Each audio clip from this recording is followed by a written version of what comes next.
Hello, everyone, and welcome back to another episode of Kuli English Podcast. It's me, your host, Chris. So this is going to be episode 43. So we've already done a bunch of episodes. We're not at 50 episodes yet, but I'm hoping that we'll get there. I'm hoping we'll reach 100 episodes. But anyways, so today is episode 43, and I want to talk about something called exploration versus exploitation.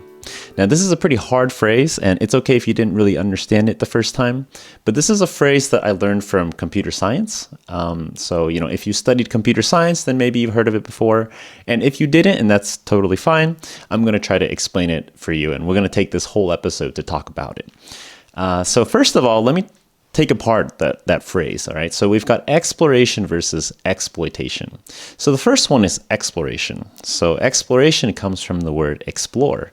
So explore means to go to someplace new or discover something new, discover something that you haven't done before. So for example, I think the image when someone says explore is probably, imagine maybe somebody is hiking in the woods and then they're looking for treasure or something like that. So they're in the woods and, they don't really know what's in the woods, but they're just kind of exploring. They're looking around, they're looking under rocks, looking behind trees. And then it's kind of oh, it's new. And you can also use it for a lot of just everyday things. For example, if let's say you booked a cleaning service. So some people came to your house and they cleaned stuff for you and then you paid them. And then they're asking you, hey, do you want to pay us every week? And then we'll come back every week. So do you want to have a contract? How about we do this every single time? And then if you want to say yes, then that's fine. You can say yes. But if you want to say no and you want to say it kind of in a nice way, you can say, I'm going to explore a couple other options. So that just means you're going to think about some other options. So you're going to explore a couple other options. So it sounds very nice and positive. And it's a nice way to say no. So anyways, that's exploration, right? Exploration comes from the word explore. And then the other one is exploitation. So exploitation, it's actually kind of a negative word. And what that usually means is you're using somebody to do work for you. And then you're not really giving them anything in return. So you're just kind of using them and getting free stuff. So maybe a good example of this is maybe in the same case where, let's say you ask some people to come clean your house and then they said something okay, so the first time we clean your house, it's going to be cheap. And then from the second time and onwards, then it's going to cost a little bit more. And then you say, okay, so then you have them come the first time and then you pay them a small amount of money because the first time was cheap and then they go back. And then the next time you want a cleaning again, and this is where you do something called exploitation. And so if you call them again and then you pay them the full amount of money that they asked for, that's not exploitation. That's not exploitation. That's just, following the rules. That's being fair. But if you make a new account or maybe you ask your friend and say hey, can you pretend you live in this house, and then you have the friend, or you make a fake account and then you ask for another cleaning and you say it's the first time, that's exploitation. It's kind of like cheating, but it's not really cheating. So you call that exploitation, where you have something that that works and then you go ahead and keep using it. So exploitation, actually, it's a little bit negative. It comes from the word exploit. So to exploit something it kind of means to abuse something.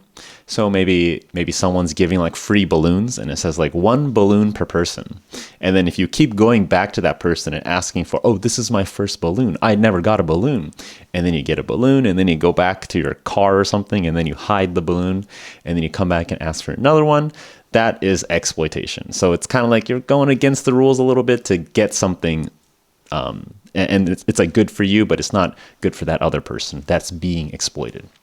So in computer science, there's this phrase called exploration versus exploitation. And I'm not really going to talk about how you use it in computer science because probably the people listening to this podcast don't care that much about computer science. But I do want to talk a lot about how this is pretty important in real life. For example, if you want to eat some food, then you always have a choice between, do you want to have some food that you've already had before and it's good? So that would just, it's not actually bad, but you would call it exploitation. So it's I'm repeating something that I know that I like. Or you could try something new. So you could try like a new restaurant, and then the new restaurant, you don't know if it's going to be good. So, it could be good, it could be bad, it could be really good, it could be really bad. You're not sure. You're kind of trying out a new thing. So you would call that one exploration. So you kind of have this choice, all right? So just in the process of deciding what to eat, like what do I want to eat today? Do I want to have like the same thing that I had yesterday? Or do I want to try something new? That's exploration versus exploitation. And it's okay to, just talk about it and actually not really change what you want to do. But I think it's also fun to talk about it. So let's go and take a short little break here. And then I'm going to come back and then we're going to talk some more about exploration versus exploitation.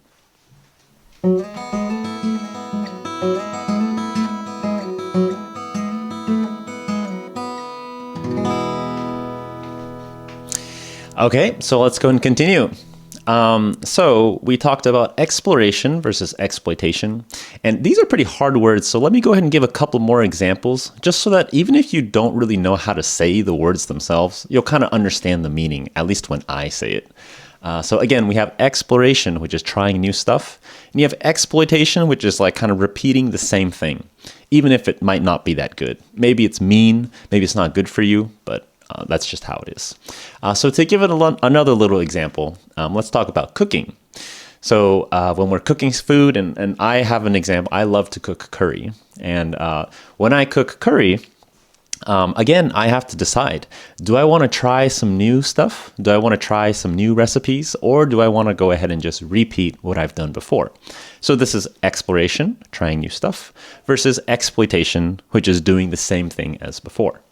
And so when I cook curry, I think like the best part of my curry is definitely the potatoes, because what I do is I take the potatoes and then I chop them up and then I boil them for like maybe 10 minutes or so.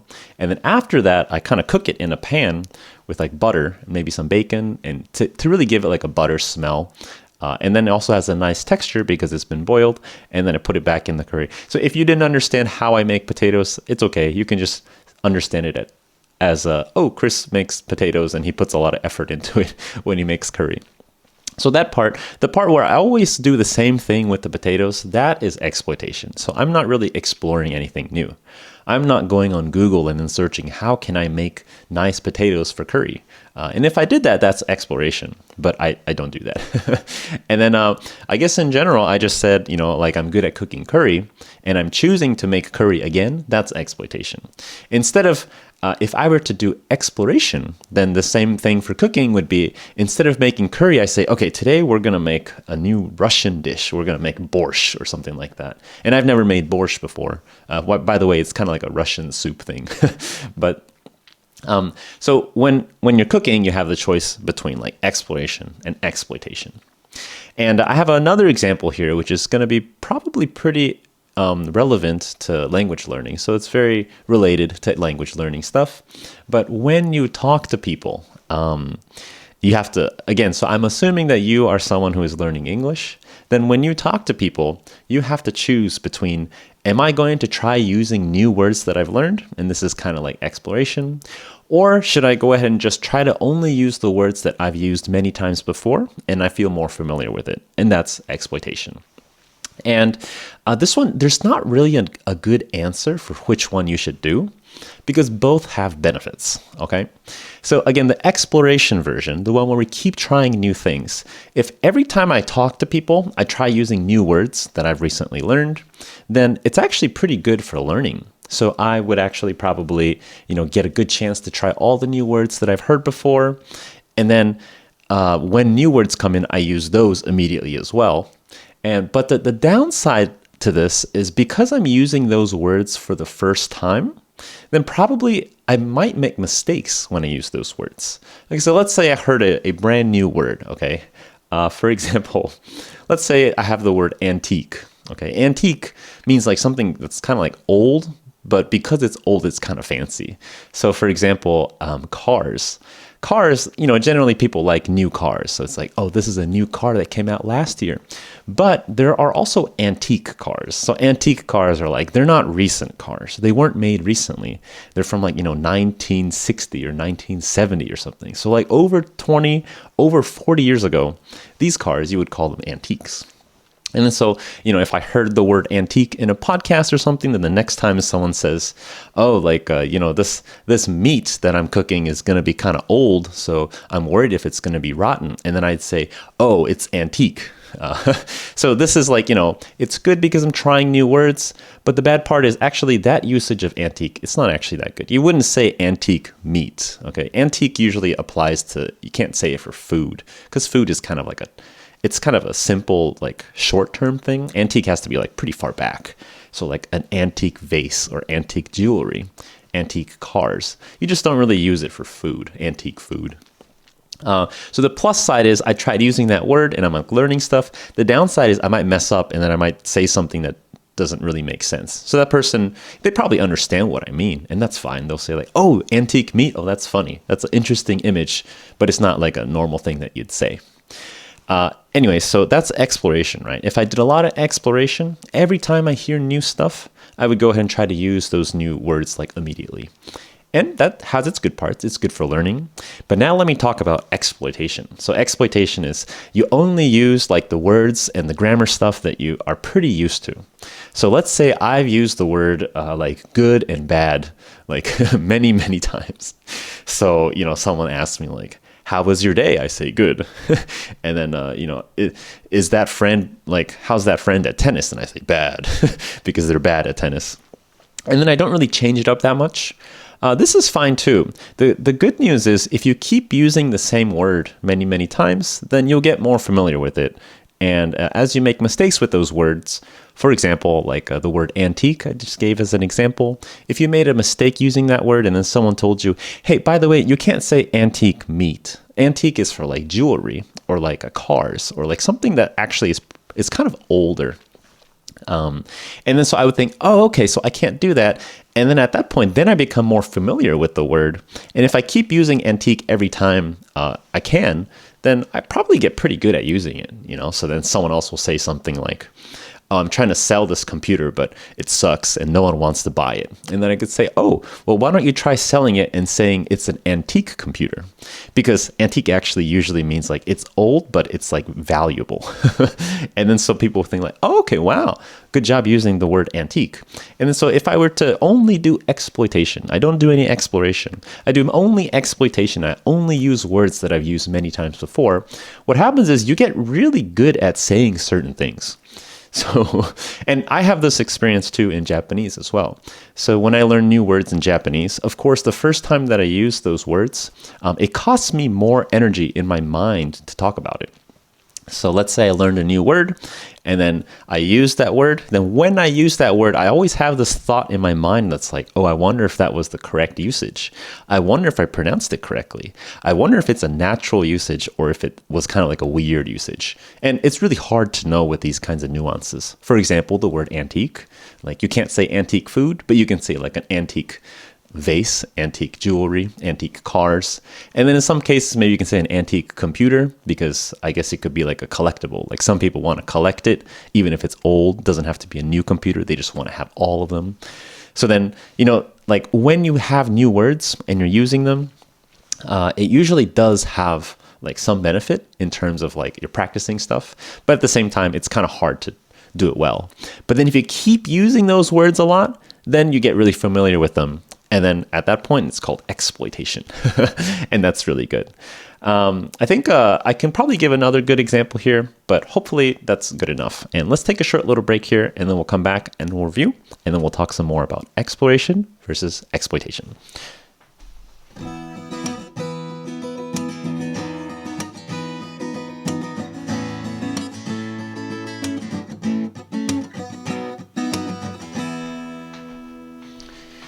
All right, so let's go ahead and move on to this next section here. And I have my notes here to the side, and I'm looking at my notes, and the next section says the me section. The me meaning the Chris section. So now I'm going to tell you about me. And so let me go ahead and give an example, some more examples of exploration versus exploitation. So again, exploration is when you try new stuff, and exploitation is when you don't try new stuff, but you repeat something that you know worked for you. And so, as an example, let me go ahead and talk about like my moving to Japan. So I guess all of my life and all of your life too, all of everybody's lives, everybody eats food. Okay. Everyone who has lived up until this point has eaten food before. And if you haven't eaten food, then that's amazing and you're special. And I've never met someone like you. But everyone has eaten food before, and most people usually have like a food preference, right? So food preferences meaning food that you like and food that you don't like. So, food that I like Japanese food. And food that I don't like certain kinds of vegetables. I don't like spinach. And what else? Well, I don't like the things that I'm allergic to because I'm allergic to nuts. But anyway, so I have food preferences, right? And then, talking about food, a lot of this stuff you actually don't know if you like it or not unless you try it. So when you try new food, this is like exploration. And I think everybody in general, I don't know why, but in this world, in this modern society, people usually see people trying new food as like a positive thing. So if somebody says, "Oh, I tried this new food or something," usually people are like, "Oh, wow, good job." Good for you because you spent the effort to try new things. Nobody's ever like, "Oh, that was stupid. You shouldn't have tried that." Of course, that's not going to be good. I think people are usually pretty supportive of trying new foods. And so, I tried foods in my life, and then I like certain foods and I don't like certain foods. And then I found out actually I really like Japanese food. And this is something that, I don't really know when I found out, but I just found out over time as I lived life. I think sometimes I think oh, it tastes good. And then sometimes I think, oh, it tastes bad. And then at a certain point, I started thinking, oh, Japanese food is really good. And then so basically once I went to Japan, it was just supposed to be a vacation. But then I thought, oh, wow, Japanese food is really, really good. And then so at this point, let's think about what we're going to talk about, which is the exploration and the exploitation. So exploration is I tried a bunch of different things, right? I tried a bunch of different foods. I tried Mexican food. I tried pizza, burger, American foods, whatever. And then exploitation is when you keep repeating something that you like. So one of my big reasons why I moved to Japan was actually just because I really like the food in Japan. And then so this, you can see it as Chris. So me, I'm doing the exploitation. Okay, so I'm not doing much more exploring because I'm not trying other countries' food. I'm not trying more Vietnamese food or more Filipino food. I'm trying lots of Japanese food. So I'm exploiting. But, it really depends on how you look at it, because if you kind of look at it from a different point of view, you can say, oh, well, Chris lived his life in the US for many years. I don't know, over 28 years. I actually forget, at least 28 years in the US. And then I moved to Japan. And so living in Japan is kind of a new experience, right? So you can say that one's exploration. So in terms of trying life stuff, I'm exploring things. But in terms of trying food stuff, it's definitely a bit more exploitation. I'm trying to exploit something that I know that I like, which is I love Japanese food, so I'm eating a lot of Japanese food. That's another example of exploration versus exploitation. And then, so in this me section here, I'm going to tell you another story about myself. But yet again, I want you to keep that in mind. Okay, so the exploration, which is trying new stuff, versus exploitation, which is repeating stuff that works for you. And so something that I think is really important for especially kids is to play and try a bunch of different things. So imagine if you have a kid, and then the kid's I don't know, let's say 5 years old, 6 years old. And, so maybe you're imagining in your mind there's a 5 or 6 year old boy, and he's I want to play with Nerf guns, or oh, today I want to eat this thing, or tomorrow, oh, let's play hide and seek, but I want to try it with with Nerf guns or something. They're always trying new things. And when we look at this, so we as adults, I'm assuming you're an adult, and it's okay if you're not an adult, but when we as adults look at kids, then usually it's actually a very good thing if they're trying a bunch of different things. So when kids are playing, it's important to try a bunch of different things. And it's not only kids, but also the way I see it, I see college students as people who are still kind of figuring out, what they're going to do for the rest of their life.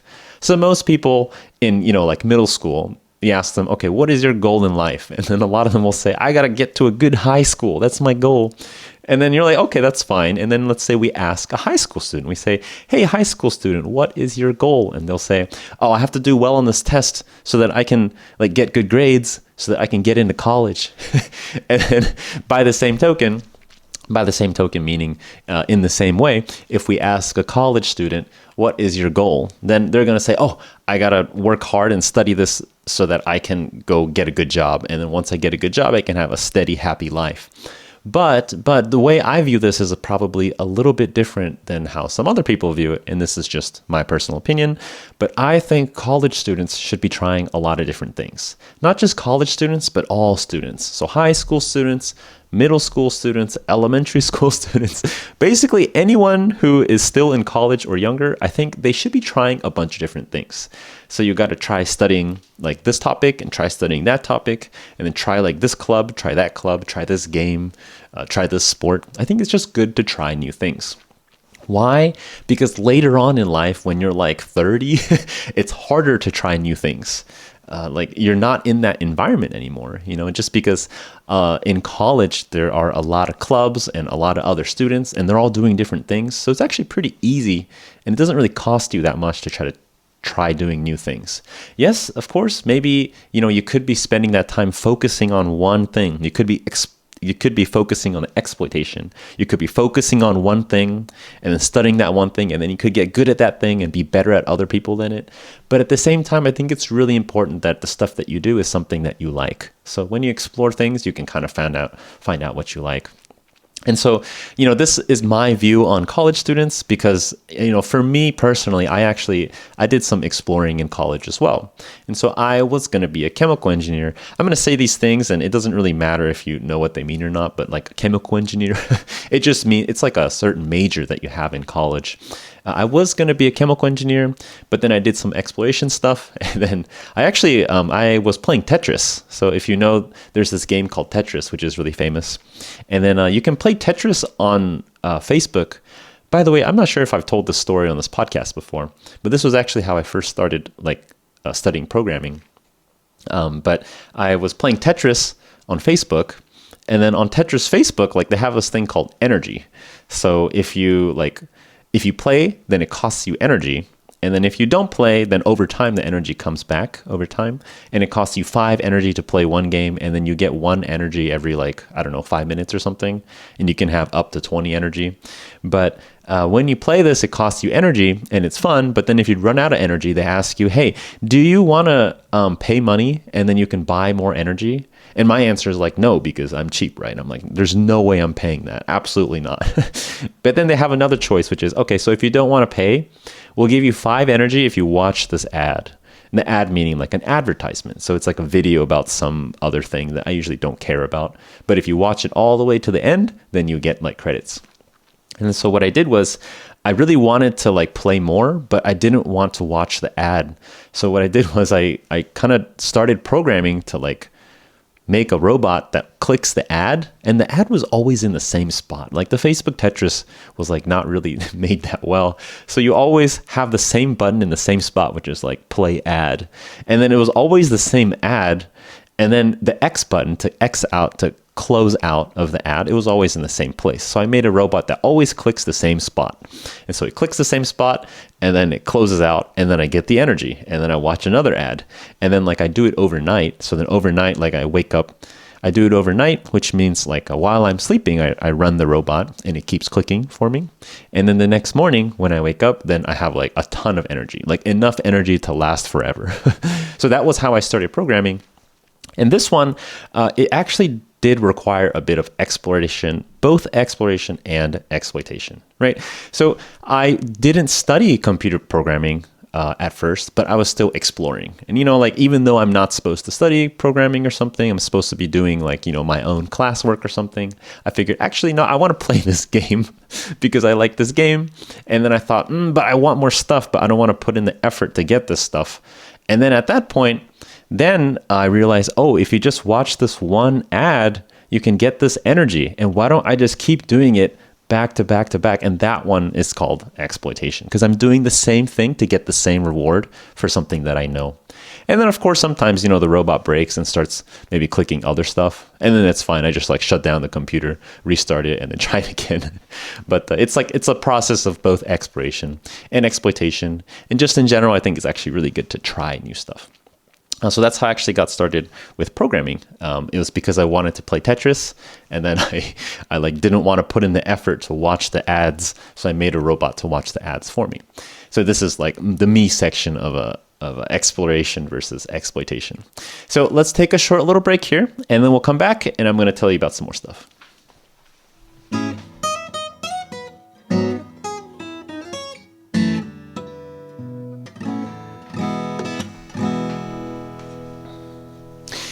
Okay, so let's make our way into this next section here, which is when you should do exploration and when you should do exploitation. So again, you have exploration, which is trying new stuff, and then you have exploitation, which is doing stuff that you know for sure works, and you're not trying new stuff at all. And I think there are a couple examples, and I already talked about one of them, but at least for no exploitation. So when should you never do exploitation? When should you never repeat stuff? And when should you always be trying new things? And one of my opinions for this is when you are playing with kids.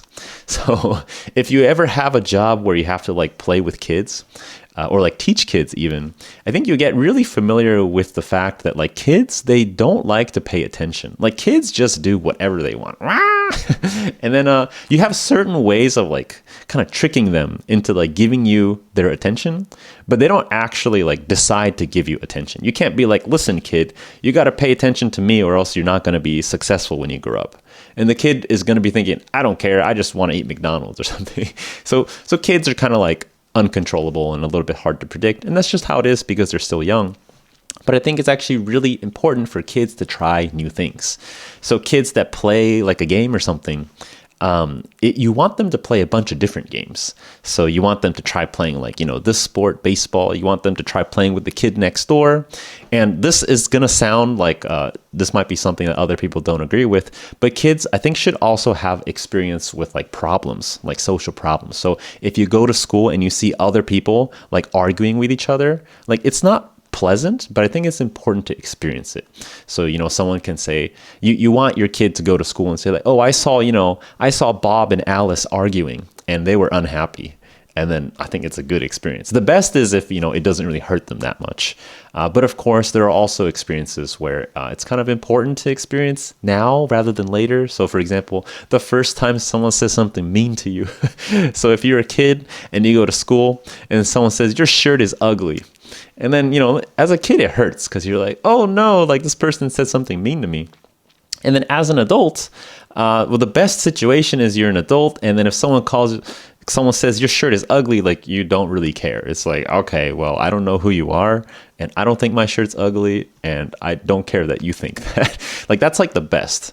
But if all of your life you've never had this experience, and all of your life everyone's always told you your shirt looks great, and then as an adult you're walking around, you're oh yeah, my shirt, I love my shirt, it's so beautiful, it's the most beautiful shirt in the whole world, and then someone on the street points to you and says your shirt is ugly, you're gonna be oh, it's my first time getting told this, and then you're oh no, maybe my shirt's ugly. So that's not good. So I think it's good to experience a bunch of different things. And of course, I should mention it depends on the person. So some people, every time they're told something, it gets really stressful for them. So then in that case, it's different. But I'm just talking about in the general case.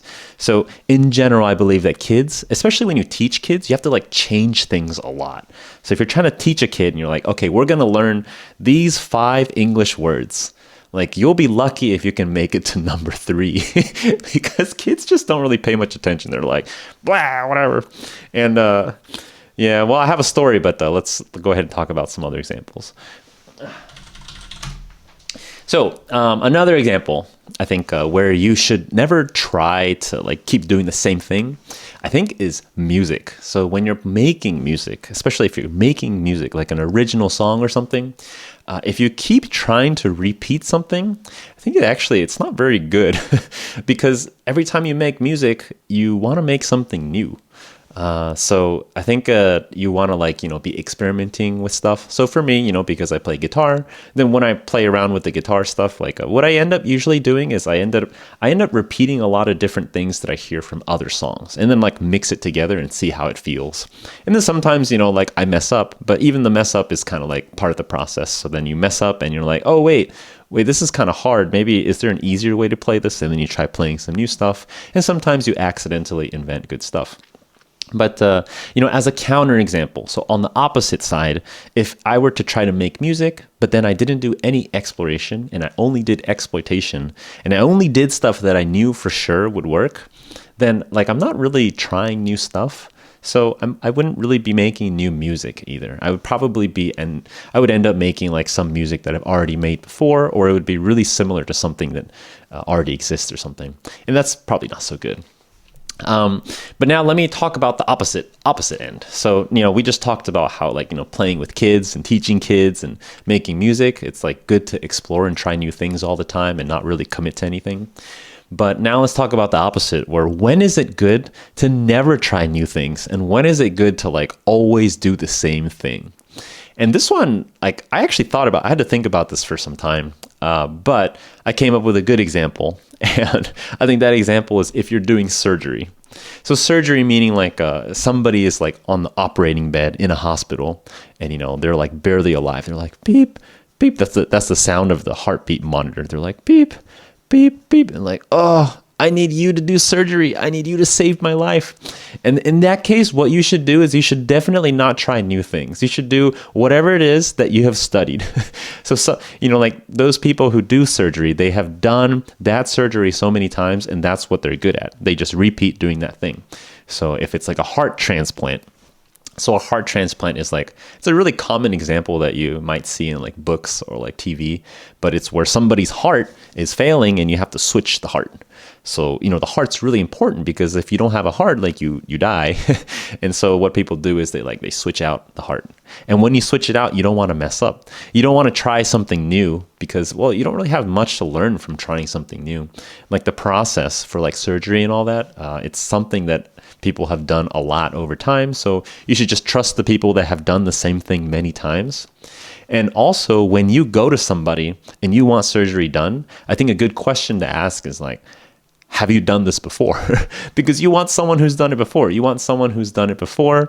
And when they did it, they didn't mess up. Okay, you don't want someone that's like, yeah, I've done like, all sorts of surgeries before, but every single time I messed up, but I've been trying a lot of different things. I do a lot of exploration. You don't want that. You want someone who's like, I only do one type of surgery, and that is exactly this. And if you do it, you will be like my 13th person or something. Like that's a great case. That's a great case where you don't want to do any exploration and you want to do lots of exploitation. And then let me go ahead and give one last example here, which is taxes. I think taxes is a good example where you don't want to do any exploration. So, surgery and taxes, these are very like strict things. So if you like do it and you follow it exactly, then probably it's fine. So with taxes, I think for most people, when you fill out the taxes, you want to just do like exactly what you've done before. Probably. You don't want to try anything new. You're not going to be like, oh, well, maybe if I fill it out this way, then like they won't notice and then I'll pay less or something like that. And I think it actually just doesn't really work. And I think most people don't really enjoy doing taxes. Actually, I do, but I think most people don't enjoy filling out taxes. And the answer to taxes, I think, is usually it's usually pretty clear cut. It's not like music, where music is like, wow, do whatever you want, create something new, like follow your heart. None of that. I think taxes is just like, okay, so you answer this question, okay, and they ask you, did you sell stocks this year? And then you say yes or no. And they're like, when you sold stocks, how much money did you make? There's no creativity to this answer. It's just yes or no, or like how much money did you make? How much money did you lose? It's just very, very straightforward. I think that's a good example. And so it's a little bit fast, but let's take one last little break here, and then we'll make our way into the last section.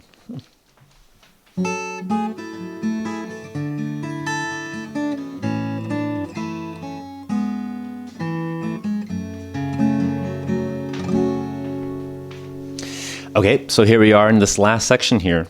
And in this last section, I just want to talk about like what exploration and exploitation could mean for you. So for you, when I say for you, I don't actually know who you are because, the people listening to this podcast are listening after I've already recorded this. I'm just talking to like this wall, to this phone, and then I like, edit it and stuff.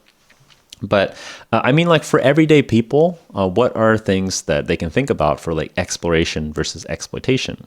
And I think just a generally good thing to do is to try to do a little bit of both. So for example, let's just talk about something really simple. Like brushing your teeth. So by the way, I don't have any notes for this. So I'm just kind of talking off the top of my head. Off the top of my head, meaning I don't have any preparation for this.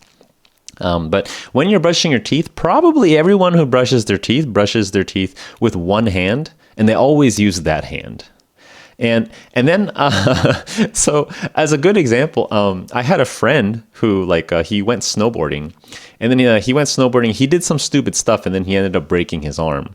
And it's fine because he broke his arm, and then people heal from like broken bones generally pretty quickly, so he's going to be fine from that like pretty soon. But while his arm was broken, it was his right hand, and he has difficulty like brushing his teeth with his left hand.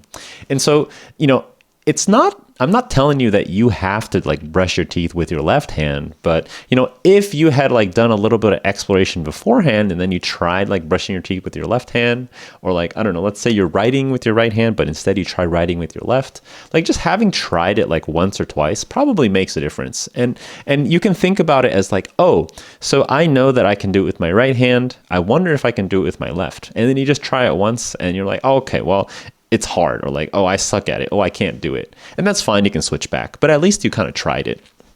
And then the good thing about that is like later on, if something similar to that event ever happens, like let's say you go snowboarding and then you break your arm and you're like, oh no, I can't brush my teeth with my right hand. What do? Do I just never brush my teeth and then I'm going to be a smelly mouth person? Or am I going to brush my teeth with my left hand? And when that happens, you'll probably be thinking, oh, it's a good thing I tried doing this. And this, I think it's just generally good in life to try out new things. So this is like more for the exploration side, right? So like when you try out new things, you get more experience in life. And so, for example, let's say we're going to go out to go eat. And then when we go out to go eat, if you ask me, hey, like what places near you like are good places to eat? And then I would give an answer that's probably like, I don't know, like these are like 3 places that I really like. Like it's a good thing that I have 3 places. You can imagine, what if every single day I only ate my favorite food and I never tried anything else? Then when someone asks me, hey, Chris, like, do you want to try something nearby? What do you recommend that we try? I might not have a good answer. And then I'm like a little bit sad because I don't have any good recommendations for my friend. And that would be a little bit sad. So, it's probably good to try stuff. But at the same time, like me, when I eat like the foods that I like it makes me pretty happy. And it's also easier because like I know how long it's going to take. So, if I go to the same restaurant that I go to like every week, then I probably know, like the menu, I probably know like what to order. And that whole process is pretty easy. So for example, let's say I have like a plan. Let's say I have a plan at like 2 p.m. and I'm eating at like 1 p.m. Then, like it's probably good to not try a new thing there because I'm like, okay, I only have an hour. I can go out, I can go eat something, but it should be a place that I've eaten at before so that I know it's going to be kind of fast. And it depends on the person. I'm not saying that that's the right answer. I'm not saying that you have to do that. You can still go and try something new. But when you try something new, you just got to be careful because you don't know how long it's going to take. You might end up being late. And then maybe if you're late, it's fine. Maybe if you're late, it's actually not good. But it ends up being your decision. So again, all these things are just my personal recommendations. You can try new things or you cannot. But in general, if you try new things, it might be better for your future. And also, I want to bring this conversation back to one thing that I was talking about before, which is like trying new things in languages. And I talked about it previously as a little example earlier in this episode. But when you do exploration versus exploitation in languages, I think it's actually pretty important to try new things. So if you learned some new word recently, or you learned some new grammar recently, if you are able to use that, if you use it, you will remember it better. Okay, so if you don't use it, you will still have trouble later on using it. It's kind of like a matter of how much you use it. And there is this one research that I read online, and basically it takes about 20 times after you see a word being used, like 20 times, you start, at least, the actual exact phrasing is a little bit complicated, but after you see the same word a bunch of times, then you start getting really familiar with it. And how many times do you need before you get really familiar with it? Well, it's somewhere between a few times and 20 times. Like you don't need more than 20 times. And this is like something that they sometimes use for like language research, for like studying, so is Friends actually a good show to watch to learn English? And then they kind of compare it against that metric. It's a video on YouTube that I saw. But so if you have the same word being used in front of you, and then you use that word many times, then you can bring that word from unfamiliar, this is unexplored, into familiar. So when you do this, you are like increasing your power. So later on, you're going to be a little bit stronger in terms of language stuff. But at the same time, every time you use a word and it's not that comfortable for you to use, or maybe it's hard to pronounce or something, you're going to have to spend a little bit of effort. So it's kind of like, well, do you want to spend the effort now and then later on you can be stronger? Or do you just not want to spend any effort now, and then later on when you try to use that word, you have to spend the effort then? It's kind of like you decide when you want to pay. You want to pay now, or you want to pay later, or you want to pay never and never get it. And, that's really up to you. So some words, probably it's okay if you like absolutely never use it in your life. And for those words, if you want to use it 20 times, I don't know, are you really going to use it later on? And I'm thinking of like examples of probably like medical terms. So if somebody's telling you about some sickness that's like a really rare sickness, and those usually like the medical terms for words are sometimes like really, really long. And then those also like people don't, even like native speakers probably have no idea what those mean. So if you work really hard studying that word, well, that's fine. Like you can use it, but when you use it, you'll have to explain it again later. So that one's kind of like, I don't know. But then there's going to be words that are probably pretty useful. And a lot of those actually, I think, are slang. So if you're going to talk with, native English speakers, I think slang is actually pretty useful. And then so as you try to use more slang, you will spend a little bit of effort because, you might mess up, you might say something wrong, or it might be hard to pronounce, or maybe the meaning doesn't get across the first time, and that's kind of frustrating. But at the same time, when you do this kind of payment, you can think of it as, I'm paying for this upfront. Okay, so I pay early, and then I get to use this forever. So once I pay this pain and mess up, once, twice, 3 times, 4 times, you will never mess up more than 20 times, probably. Probably. If you'll never mess up and then like have it fixed more than 20 times. Like that's apparently what the research says. I don't know if it's true. It probably ends up depending on the person.